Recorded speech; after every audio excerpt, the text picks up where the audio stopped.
tontos. Yo creo que son tontos. Con su permiso no voy a responder a esa pregunta porque tampoco se puede mirar aquí más bien.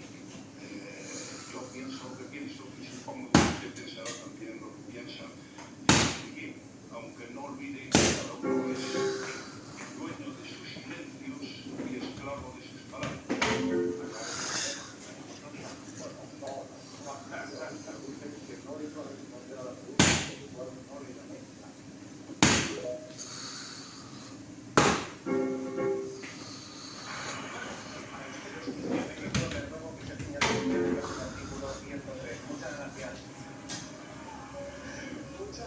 Muchas gracias, señor presidente, que intervenga usted en el debate. También me motiva para que este debate sea más dinámico. Señor ministro, yo creo que había que intervenir en el debate cuando lo consideremos oportuno.